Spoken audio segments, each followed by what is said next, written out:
Hello everyone, I hope you're all having a good day.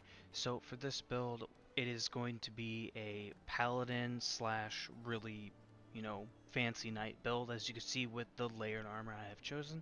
If you are wondering what the layered armor set I have equipped is, I will show it right here.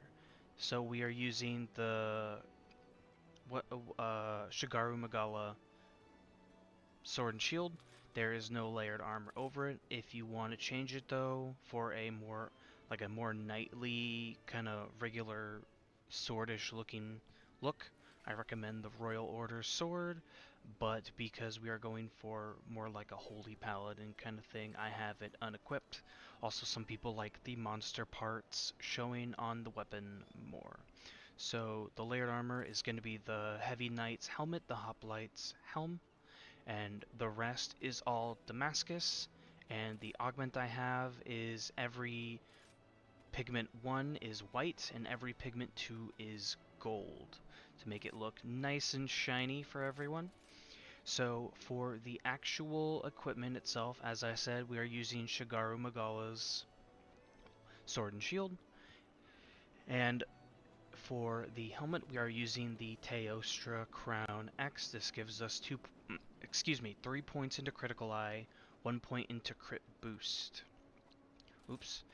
For the chest piece, we are using the Malzeno mail, just regular Malzeno mail. This gives us blood right, weakness exploit, and that is it. It might give part breaker too. I think it does. For the gloves, we are using the Squire's braces. I don't think this part is mandatory for the build. This is for a little bit more flexibility with the build where you can be defensive if you really need to. This gives us max guard up so we can block attacks that we normally wouldn't be able to. This also decreases the damage of blocking attacks by, I have no idea. Whoops. Reduces damage by 80% when blocking. So, and just in general. So that's not in general, excuse me. So that's pretty good. It also gives us flinch free, which is also nice. And I have it augmented to give, it looks like attack boost +1. For the Galm, for the waist, we have the Galm folds. This is Garangolm's waist. This gives us Spearbird's Call. I have it augmented to give 1 less focus, but it gives me a level 4 slot instead of a level 3, which is a huge difference maker for this build. And I believe that's it. It gives Spearbird's Call, focus, and maximum might 2, which makes it so when we have maximum stamina, we have more affinity. And then focus, obviously, charging moves charge faster, and for the sword and shield, that really only comes into effect when you are charging up the move where you you step back and then you rush forward. That charges a little bit faster. For the legs, we have the Ingot Greaves, as I use for most of my builds, because it gives attack boost 2 and critical eye boost 2. It only has 2 level 1 slots, but more often than not I use that for grind or defense boost, or you could go for some elemental boosting for this build. And then for the Petalace, I use the Underworld Petalace. I find it is the most versatile of the Petalaces. And for the Talisman, I have a Boon Talisman that gives me 3 points into critical eye, and 1 point into spare shot with a level 3 decoration slot. The spare shot isn't really needed, so yeah, that's just kind of there. We mostly want it for the critical eye and the level 3 decoration slot. For the decorations themselves, for the weapon, I have Spear Bird doubled, so when you grab a Spear Bird or you receive a Spear Bird, there is a chance that it will be doubled. So health will give you +10 instead of +5. Attack and defense will give you +2 instead of... Actually, I don't know how much defense gives, but for attack you'll get +2 instead of +1, etc., etc. For the Kaiser Crown, I have Cornerstone, which means when the monster is enraged, it nullifies weak roars, wind pressure, and tremors. It's not a huge difference, but For when you're fighting more of the end game monsters, they get enraged more often, so this just helps out a tiny bit. And for the next decoration slot, we have Spiritbird's Call. This means that every 5-minute intervals, I believe is the time frame, you gain a Spiritbird for free from anywhere on the map. Do keep in mind when this procs, it does take a Spiritbird that is currently on the map and brings it to you instantly. So if you take one from a spot that you normally spot or go for and farm on your way to the monster or in between uh, rotating the zones, it might not be there. And lastly, for the helm, we have Grinder, which just makes it so we sharpen our weapon a little bit faster. For the mail, I have a critical element jewel. This is really key to this specific build. Obviously, this is a dragon element weapon, so this would boost the dragon element when we crit. If you are not fighting a monster weak to dragon element, I recommend changing the weapon and just layering it with either the Royal Order sword or the Shigaru Magala sword and shield.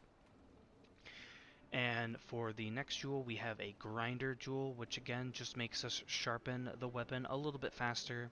And because this is a paladin jewel or a paladin set, this is supposed to be like you're the front line, you know, you're there to rally your team, all that kind of stuff. We have a diversion jewel, which makes it more likely for you to draw aggro of the monster, so it'll attack you more often than not. This is more for solo play than, or for multiplayer play rather than not, but it might still give you a little bit of the paladin feel with your pets, you know, your Palico and your Palamute, although it probably won't fulfill that power fantasy as much. For the gloves, in the Squire's Braces, I have a medicine jewel and a defense jewel. The medicine jewel just means you recover more HP when you hit things that recover HP. So when you use a health potion, you'll heal more. When you hit a Vigor Wasp, you'll heal more. This does indeed stack with the Brew Hair, which increases the effectiveness of consumable items. So if you are like near dead and you drink a Mega Potion with this and the Brew Hair, you'll pretty much be at full HP again. And of course, for the next slot, there is a defense jewel. You could swap this out for a dragon or an elemental decoration if you want. I chose defense boost because it is more well-rounded, and it makes you fulfill the power fantasy a little bit more because you're tankier. For the waist, of course, I said it was the Golem Fold, which is Garen Golem's waist. I have it augmented, as I said, to have a level 4 decoration slot instead of a level 3.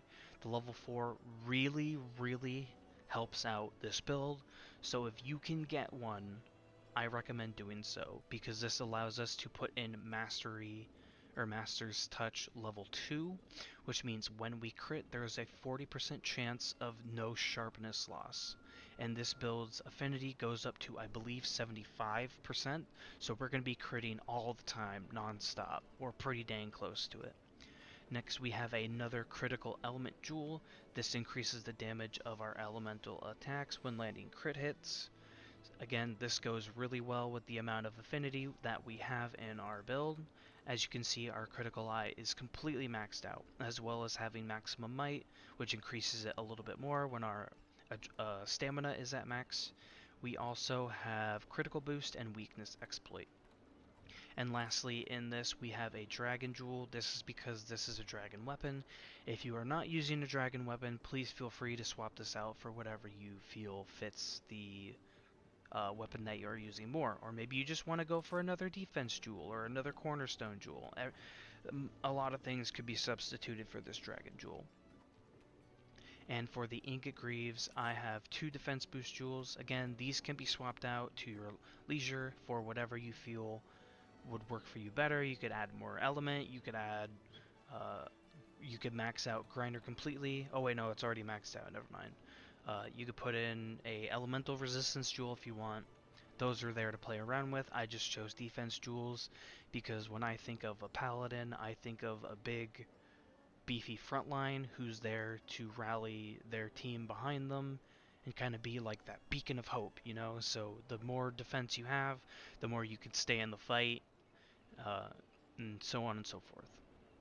And then in my talisman, I have a handicraft jewel, which brings this weapon from decent sharpness to pretty good sharpness. Not a huge increase as it's only a one slot of handicraft that I have, but every little bit helps, especially for something like the sword and shield, as you go through sharpness pretty quickly.